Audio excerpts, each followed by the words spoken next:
Fala pessoal, tudo bem com vocês? Estamos hoje aqui para a gente poder dar continuidade à nossa disciplina de metodologia do trabalho científico.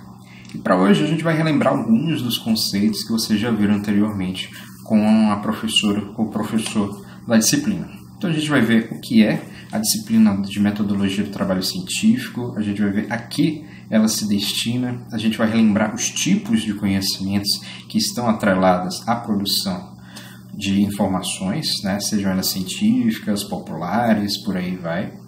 E a gente vai relembrar como é o processo, o passo a passo, para que a gente possa produzir um fichamento. E a gente vai ver quão importante é o fichamento para que a gente possa, no futuro, produzir trabalhos tais como um artigo científico, uma monografia, um relatório de uma aula prática, um relatório do estágio que vocês vão desenvolver ao longo do seu curso. Então, fica aí que a aula de hoje está de linda.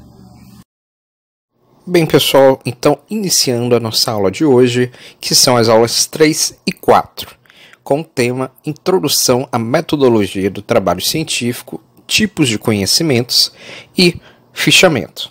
Para iniciar a nossa aula, a gente começa com aquele velho hábito que eu tenho, que é um questionamento. E o questionamento de hoje é, no final de contas, o que vem a ser a metodologia do trabalho científico? Alguém saberia me dizer? Bem, a metodologia do trabalho científico é a disciplina que tem por destino, que tem por objetivo, instruir o indivíduo quanto os procedimentos aos quais ele deve seguir, a fim de desenvolver um trabalho de acordo com as normas da ABNT. E que tipo de trabalho poderia ser esse? Poderia ser um artigo científico, poderia ser uma dissertação, que é o tipo de monografia que você faz durante um mestrado. Pode ser a monografia que vocês vão desenvolver durante a sua graduação. Pode ser um resumo científico, pode ser um texto de jornal, dentre outros tipos de trabalhos. Então ela vai te instruir em relação a como deve ser uma introdução de um trabalho, quais são os elementos que a mesma deve ter, em relação a espaçamento entre linhas, né? Quando você utiliza o Word, você já deve ter visto que em determinadas vezes que você escreve, o texto está muito junto entre si, e outras vezes esse texto pode estar mais separado. E você aprende a como modificar esse espaçamento entre as linhas do texto justamente por meio do que a metodologia do trabalho científico vai orientar vocês ao longo da disciplina. Então a gente vai ver isso bastante ao longo do nosso semestre. Pois bem, uma vez que a gente sabe o que é a metodologia da pesquisa e sabe que ela instrui você quanto aos procedimentos científicos que você deve seguir para produzir um trabalho de qualidade, segundo as normas da ABNT, agora cabe a gente identificar quais são os tipos de conhecimento que a gente tem dentro da área da metodologia do trabalho científico. Então, dentre os tipos de conhecimento, a gente pode encontrar facilmente na literatura mais de 10 tipos descritos. Mas para nossa disciplina aqui, se não me engano, eu coloquei 5 tipos de conhecimentos, que são aqueles que a gente vê com maior costume no ambiente universitário. E são aqueles que você certamente vai utilizar em algum momento, também fora do seu ambiente de trabalho, fora do seu ambiente acadêmico, né? Você vai usar em seu ambiente de trabalho. Então, bora ver quais são esses tipos de conhecimento. O primeiro tipo aqui descrito é o que a gente chama de conhecimento empírico, que em alguns livros vocês também podem ver, né, intitulado com outra nomenclatura, que é o conhecimento popular ou senso comum.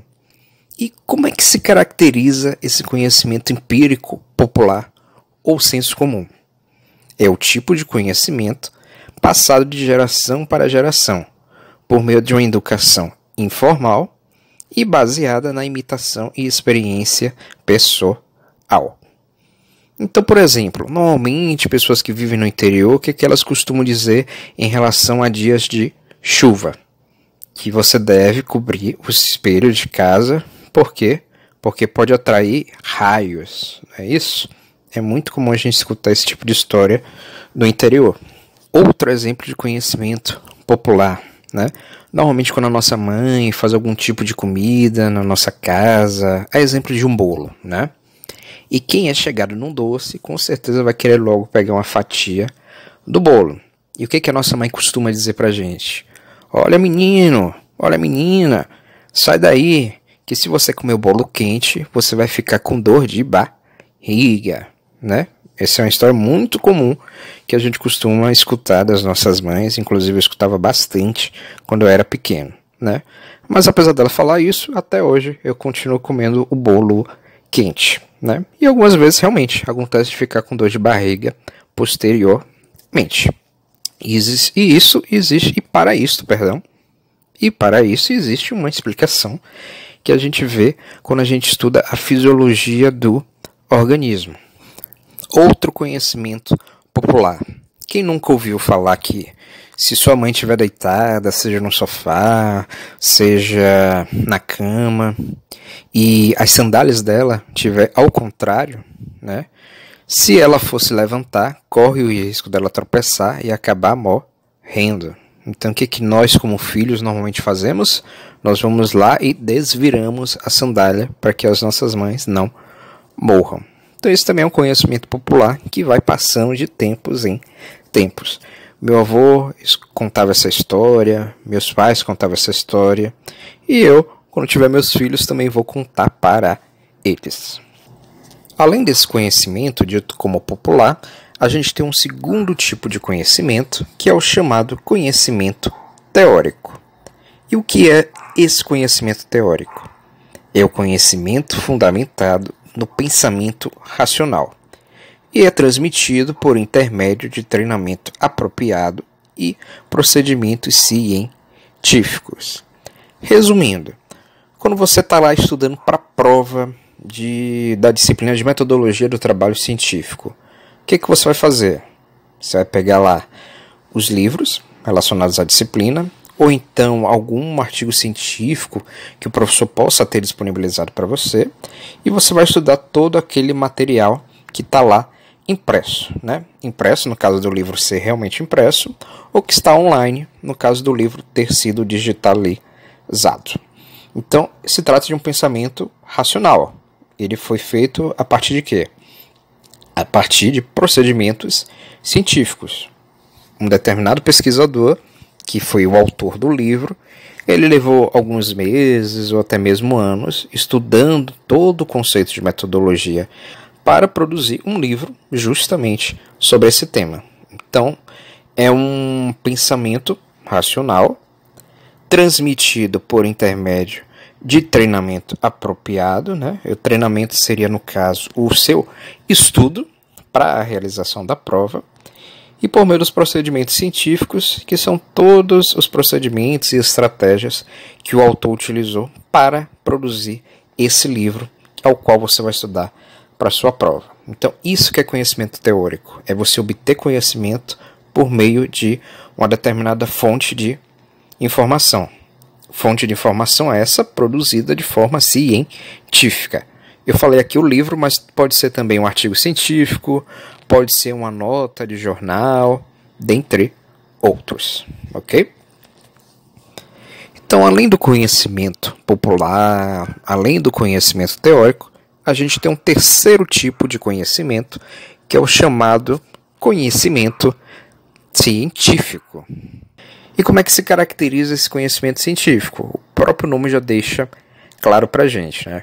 É o tipo de conhecimento que tem por objetivo explicar o porquê e como os fenômenos da natureza, os fenômenos laboratoriais, ocorrem, sendo conduzido por meio de procedimentos específicos. Então, por exemplo, o processo de subida e descida do nível do mar. Ambientes de praia. É comum em ambientes de praia muitas vezes ocorrer um processo chamado de erosão. E o que é essa erosão? É o processo de retirada da areia de um ambiente, que no caso seria a praia, para outro ambiente, que é a área de mar aberto. E por que isso normalmente acontece? Devido ao homem realizar as construções, né, de casas, de pousadas, invadindo o espaço da praia, o espaço original onde a maré iria subir. Então, uma vez que ele invadiu esse ambiente, a maré ela vai estar constantemente batendo o que? Normalmente naqueles paredões, né, que existem em determinadas praias. E com esse bate-bate, dia e noite, o que tende a acontecer? Tende a promover a erosão da areia presente próximo a esse paredão, e com o tempo esse paredão pode chegar a cair. Outro tipo de conhecimento científico que vocês vão utilizar bastante na área da pedagogia, né? Para quem é do curso de pedagogia, sabe-se que para a realização de uma aula deve-se anteriormente realizar a produção de um projeto de pesquisa. Então, o que esse projeto de pesquisa deve ter? O tema da aula, os assuntos a serem abordados, que é o conteúdo programático, a metodologia, né, as estratégias que você vai utilizar para a realização dessa aula, mas o que? O sistema avaliativo, como é que você vai fazer para saber se seus alunos realmente estão aproveitando essa aula, né? E as referências, né? Quais são as fontes de informações as quais os alunos podem consultar? Pessoal da contabilidade, como poderia ser um exemplo de conhecimento científico? Exemplo, planilha do Excel, né? Normalmente quem trabalha com contabilidade está sempre utilizando o Excel. Por quê? Porque o Excel ele apresenta uma série de fórmulas em um formato em colunas e linhas que permite que você realize somatórios, realize funções para a produção de resultados, né? Mas como é que esse Excel ele foi produzido? Por meio da realização de quê? De uma série de testes, uma série de pesquisas ao longo dos anos até se produzir esse tipo de software, esse tipo de programa. Porque se não fosse ele, o que a gente teria que fazer até hoje? Realizar os cálculos nas mãos. Mas você implantando uma determinada fórmula no Excel, o próprio Excel ele já calcula para você aquele resultado numérico que você tem curiosidade em saber. E eu estou falando do pessoal de contabilidade, mas isso também serve para o pessoal de pedagogia, de letras, biologia, dentre outros cursos, né? Principalmente se vocês forem realizar no final do curso uma monografia em que vocês realizam uma monografia com dados quantitativos, que são dados em que você pode contar, tá bom? Então, mais para frente na nossa disciplina, a gente vai ver que os dados a gente pode classificar eles em dois tipos.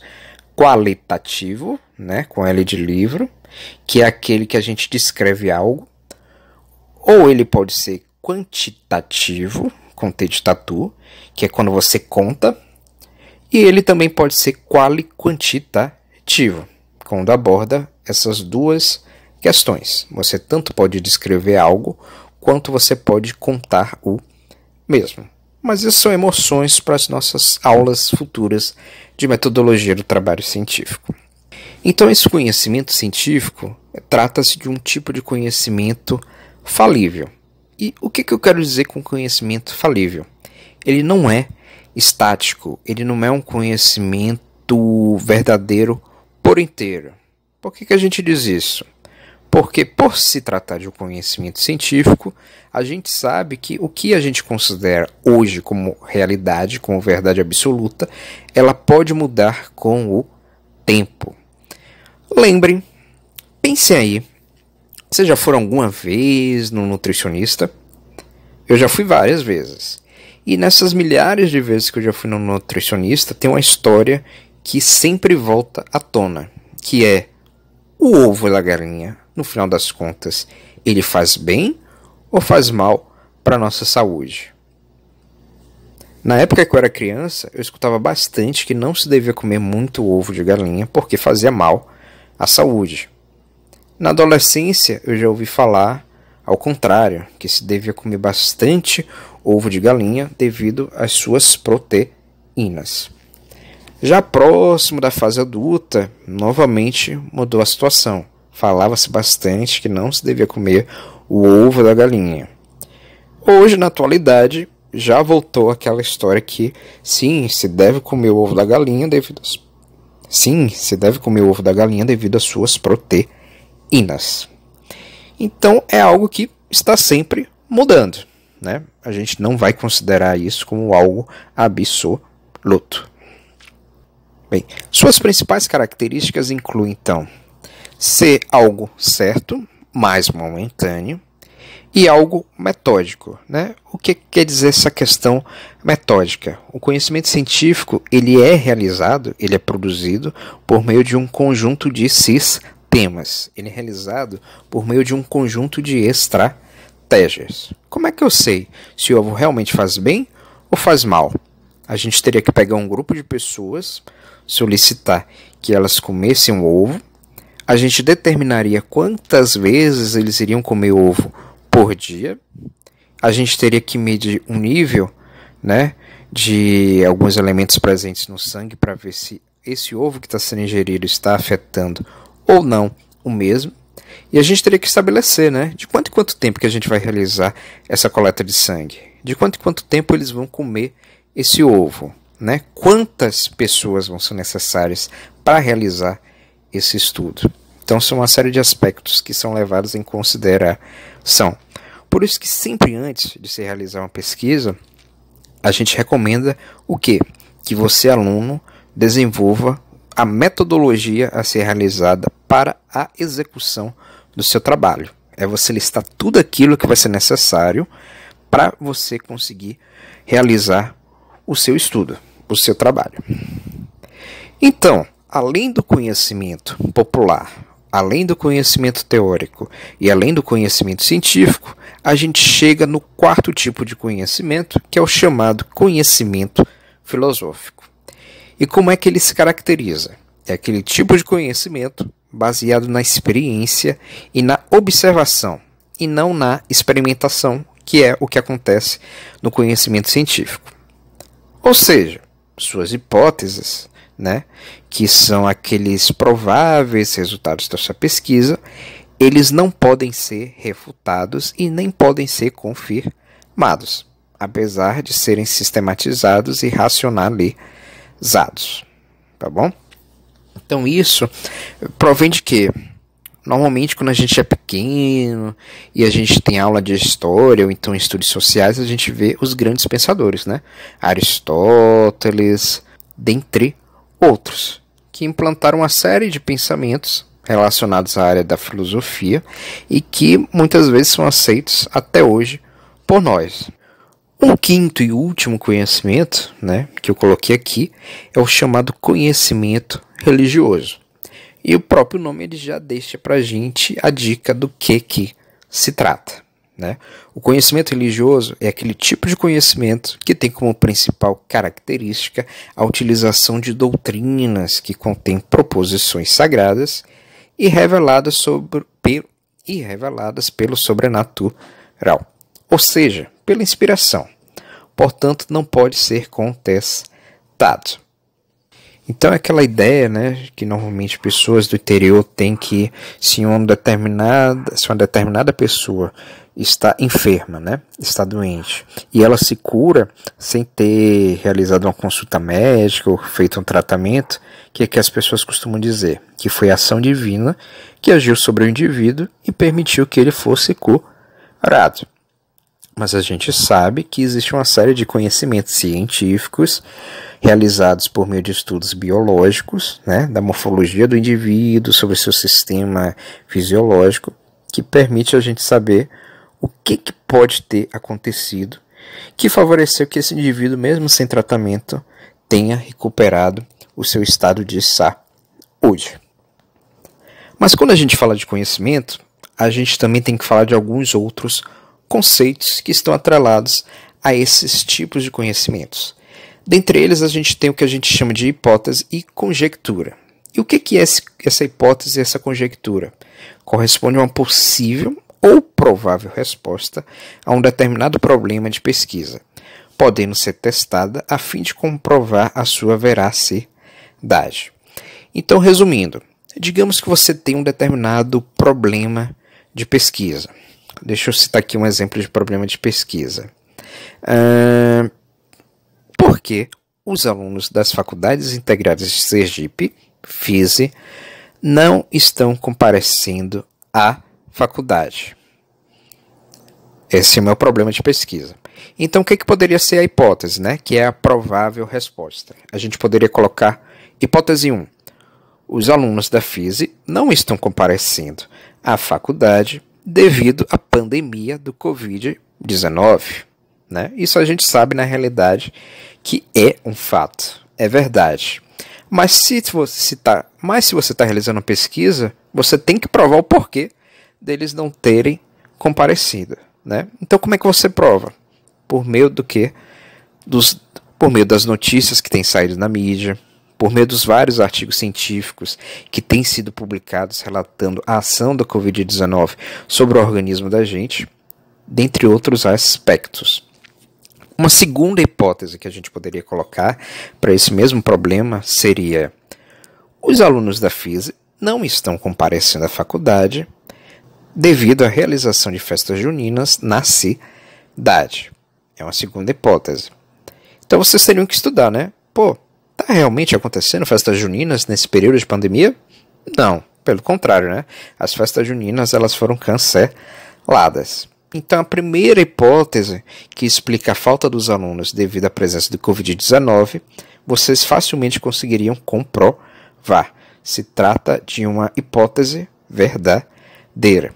Já a segunda hipótese, que é aquela que diz que os alunos estão faltando por estarem comparecendo às festas juninas, vocês iriam vocês iriam verificar que elas Então vocês iriam verificar que se trata de uma hipótese, de uma conjectura falsa, visto que não estão ocorrendo festas juninas nesse período, justamente devido ao alto grau de contágio pela Covid-19.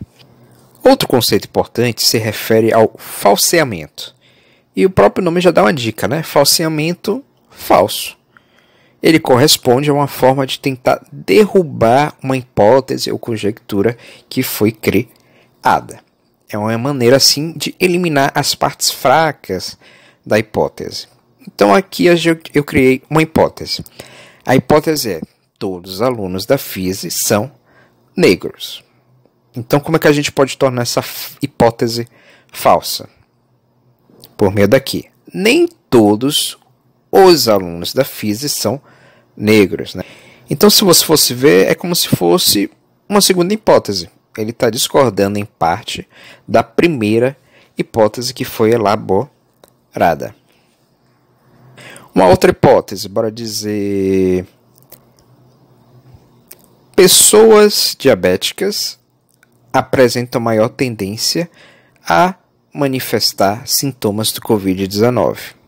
Como é que a gente poderia tornar essa hipótese falsa? Vocês poderiam colocar: nem todos os indivíduos diabéticos são propensos a manifestar sintomas do Covid-19. Tá certo? Então, é bem prático, né? É uma hipótese que você cria e você vai tornar essa hipótese falsa. Você vai escrever algo que acabe tornando essa hipótese falsa. Então não tem muito mistério. E normalmente a gente nem usa muito falseamento em trabalhos científicos. Corroboração. Corroboração é um tipo de termo que você escuta. Aliás, talvez você nem escute muito, mas você lê bastante em trabalhos científicos. E o que é corroborar? É você concordar com uma determinada hipótese que foi criada anteriormente por uma determinada pessoa ou um determinado pesquisador, não sendo necessariamente uma verdade absoluta. Agora a gente tem que tomar cuidado em relação a não confundir corroborar com 2 R's com colaborar com L, pois eles não são sinônimos, eles não apresentam o mesmo significado. Então, bora ver aqui. Nesse quadro que eu coloquei, a gente tem corroborar, é o que? É um verbo transitivo direto, VTD. E qual é o seu significado? significa confirmar, atestar, comprovar. Então aqui a gente tem um exemplo. Os dados corroboram o resultado. Ou seja, os dados confirmam, atestam, comprovam o resultado. Colaborar com L é um verbo transitivo indireto e significa cooperar, contribuir para algo. Exemplo, os alunos colaboram com uma professora. Os alunos confirmam junto à professora. Os alunos atestam com a professora. Os alunos comprovam com a professora. Então a gente não pode confundir esses termos, mas é muito comum, principalmente em trabalhos de graduação, os alunos confundirem. Tá? Se vocês confundirem alguma vez, não precisa se preocupar, porque eu creio, pelo menos comigo, normalmente as coisas que eu erro são as coisas que eu mais tenho lembrança. Então, se vocês errarem uma vez, certamente na segunda vez vocês já não erram mais, porque vocês vão lembrar de terem cometido aquele erro, tá certo?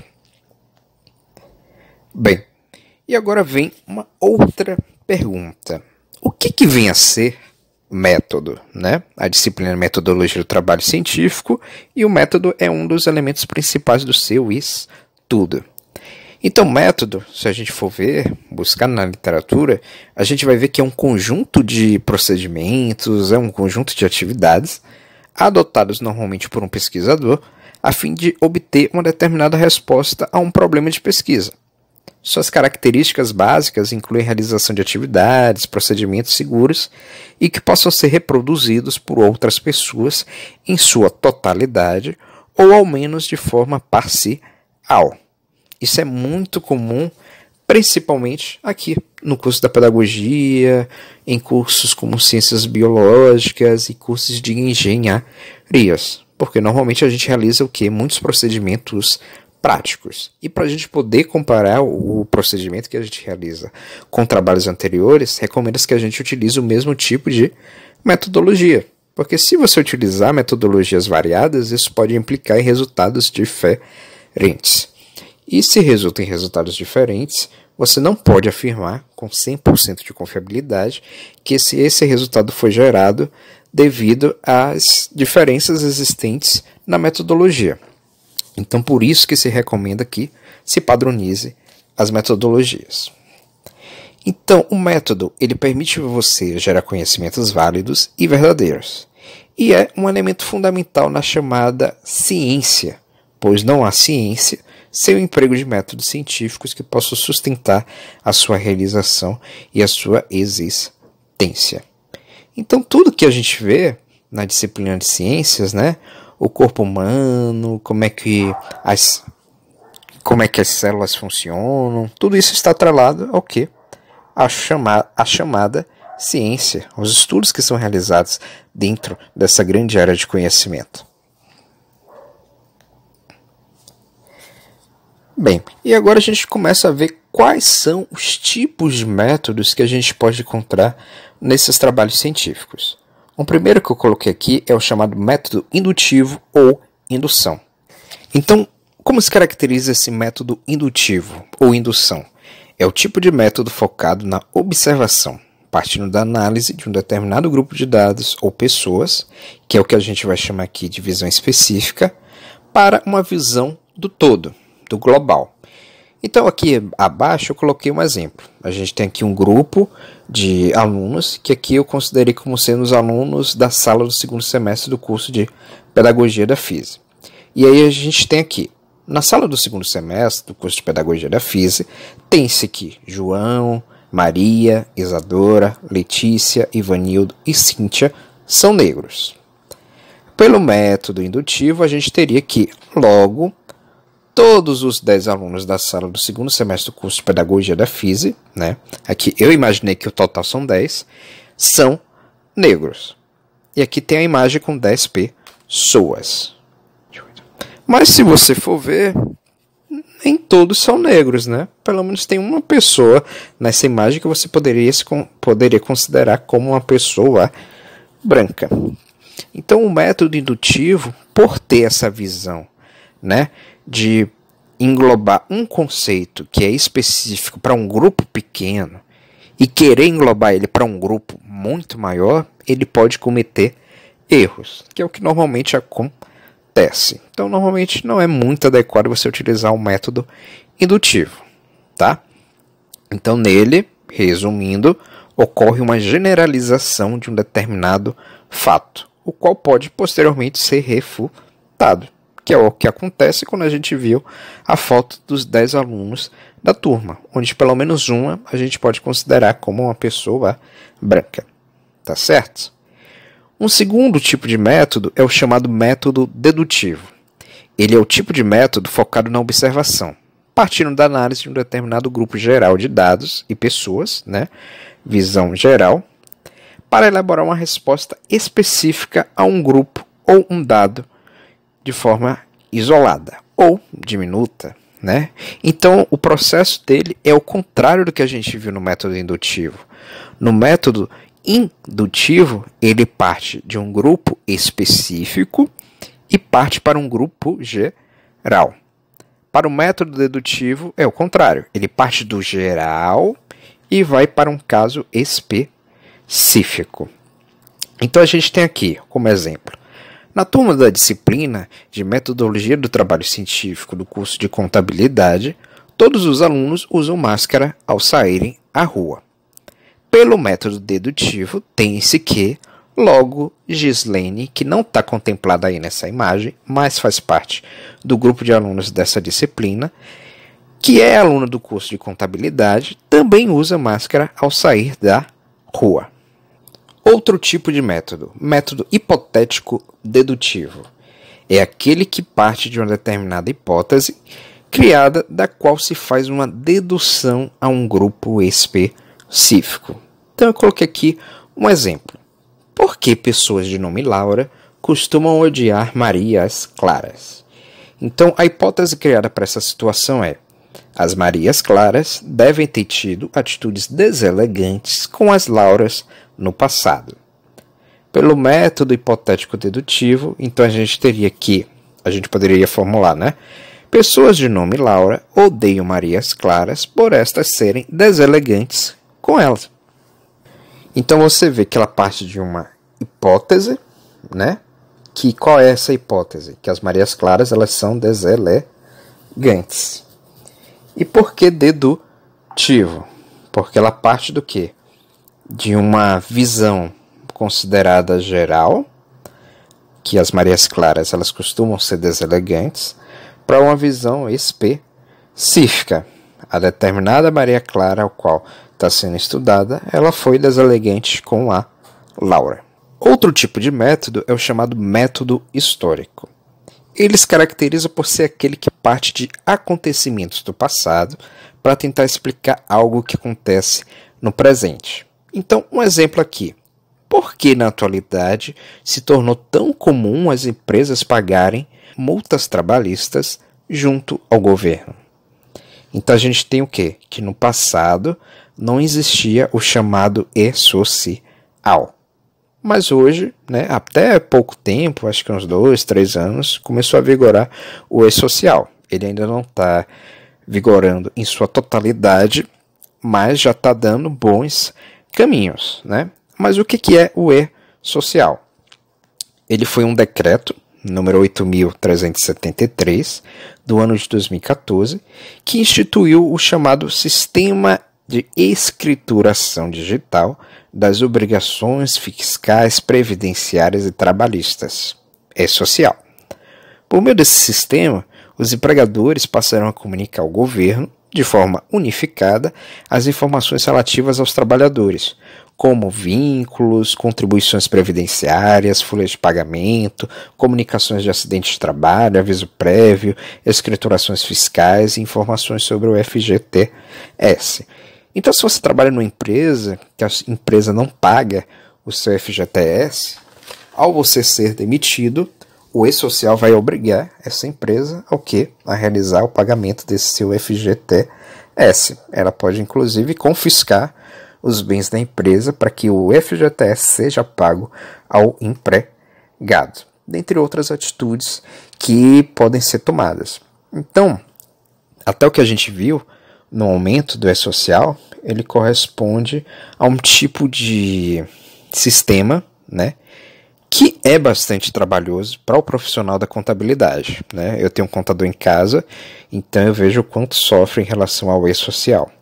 Mas se a gente for olhar do ponto de vista do trabalhador, a gente vê que é um tipo de sistema que assegura uma maior confiabilidade em relação às obrigações que o empregador tem junto ao empregado.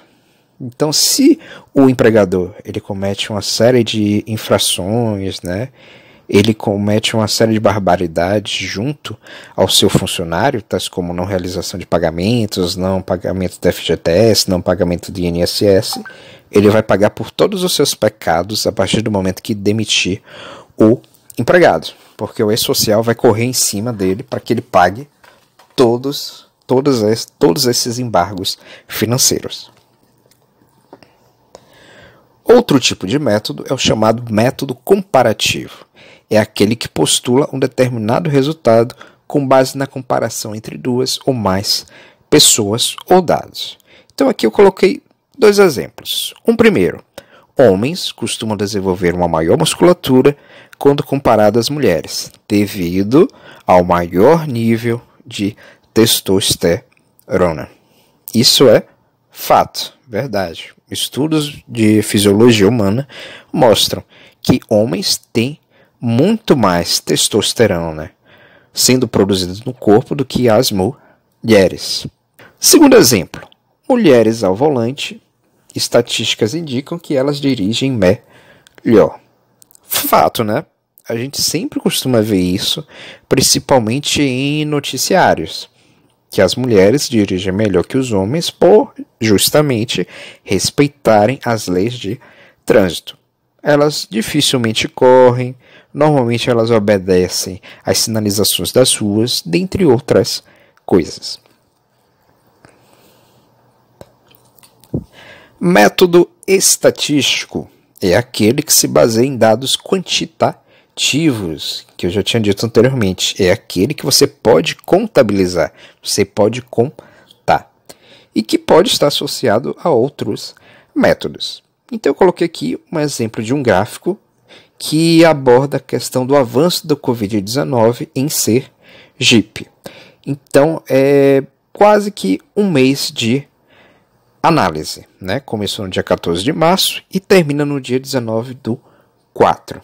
Então a gente tem, né, analisando esse gráfico, que com os últimos registros da Secretaria de Estado de Saúde de Sergipe, né, o SES, é possível observar no gráfico uma grande inclinação bem acima das anteriores nos casos de Covid-19 na população sergipana, o que reafirma a necessidade da população manter-se em casa. Normalmente, o pessoal da pedagogia, o pessoal da biologia se assusta com esse tipo de gráfico. Mas é importantíssimo para a gente compreender como esse tipo de gráfico é gerado, como saber ler o mesmo em trabalhos científicos. Mesmo porque, mais para frente, quando vocês concluírem um curso, vocês vão ter que realizar uma prova chamada ENAD. E no ENAD existem muitas questões desse tipo, onde você tem que interpretar o gráfico dentro de uma situação problema que é apresentada para vocês. Então a gente vai realizar esse tipo de estudo aqui também dentro da nossa disciplina de metodologia do trabalho científico. Outros tipos de métodos podem ser encontrados na literatura, mas os métodos aqui citados eles costumam ser os mais utilizados e ou citados no ambiente acadêmico. Então a gente não vai se aprofundar em relação aos demais métodos. E para a gente finalizar essa revisão, né, do que vocês viram com a professora Luane, a gente chega na parte do fichamento. E aí eu venho com uma nova pergunta, com um novo questionamento. No final das contas, o que é o fichamento e o que é o fichamento bibliográfico, né? Eles correspondem a um resumo ou resenha crítica de ideias principais abordadas por uma determinada obra. Obra essa que pode ser um artigo científico, uma monografia, uma dissertação, uma tese, dentre outros, podendo ser feito em papel, em um arquivo de computador, em uma base de dados, facilitando assim a procura de um determinado assunto. Se a gente fosse falar em miúdos, né, a gente diria que seria a utilização do tradicional Ctrl+C e Ctrl+V de trechos de uma obra, sempre citando a sua página. Então, digamos que tem lá um livro, e no livro diz: os alunos de pedagogia da FISE se caracterizam por serem alunos bastante estudiosos. Ponto. Então, no seu fichamento, você iria pegar a frase na íntegra, coloca lá na sua folha de papel ou no seu documento em Word, e você só iria acrescentar a citação da página. Iria acrescentar lá em qual página do trabalho ou do artigo que tem esta frase. Tá certo? Eu vi lá o material que vocês me mandaram de Luane. Eu achei que está super bem apresentado, né? Então eu não coloquei aqui demais exemplos. Mas eu só fiz colocar aqui um modelo de fichamento que às vezes os professores solicitam para seus alunos. Então o que tem nesse documento do fichamento, né? Solicita-se o nome do aluno completo, a data de realização, a disciplina ao qual está sendo solicitado, o nome do professor e o nome do trabalho, que no caso seria fichamento. Então no topo normalmente a gente coloca a referência bibliográfica desse trabalho ao qual está sendo realizado o fichamento, né? Então vocês vão ver nessa disciplina de metodologia do trabalho científico como é que se faz as referências, né? Normalmente os alunos pedem para morrer, né? Não se preocupem, eu tenho certeza que isso vai acontecer com vocês também. Na minha época da graduação também eu odiava realizar referência bibliográfica, achava super difícil. Mas hoje, né, depois de tantos anos, eu até já me acostumei, já faço tranquilamente. E vocês que estão no curso de pedagogia, no curso de letras, é imprescindível que vocês saibam fazer uma referência de acordo com as normas da ABNT, tá bom? O pessoal da contabilidade também, de outros cursos, né, normalmente não usam, né, a utilização de referência segundo o padrão da ABNT. Mas é adequado, né? Uma vez que é um tipo de norma utilizado para que a gente possa produzir trabalhos acadêmicos ou trabalhos profissionais de acordo com as normas estabelecidas por essa agência de normas técnicas, né? Bem, esse tipo de fichamento é basicamente a transcrição de uma determinada frase na íntegra, como eu já tinha dito, Ctrl+C, Ctrl+V, né? Aqui vocês podem ver nesse exemplo que ele faz o fichamento, pega uma frase, coloca na íntegra, coloca o nome do autor, que no caso é o sobrenome, Metzer, 2016, página 1. Mas não seria necessário você colocar o Metzer, né? Já que em cima você faz a referência bibliográfica completa e já deixa claro quem é o autor. O Metzer, né? Então você poderia colocar, por exemplo, aqui. Além disso, você precisa colocar a referência do autor. Abre parêntese, ao invés de colocar Metzer 2016, você colocaria apenas P.01, que corresponde à página 01. Tá certo? Então também existem também algumas regras em relação ao espaçamento, as margens do trabalho. Então vocês podem ver aqui que na margem esquerda se deve ter um espaçamento de 3 centímetros, na margem direita um espaçamento de 2 centímetros, na margem superior 3 centímetros e na margem inferior 2 centímetros. Tá certo? Então por hoje é basicamente isso daqui, essa revisão.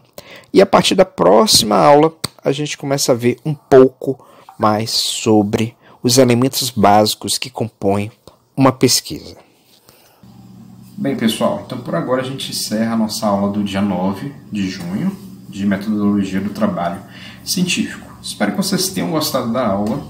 Não deixem de dar uma estudadinha sobre o nosso próximo assunto, que eu disse anteriormente aqui para vocês. E eu aguardo vocês na próxima terça-feira, às 19 horas, onde eu vou disponibilizar o link da nossa aula, das nossas aulas de número 5 e 6. Então, até terça que vem e aguardo por vocês.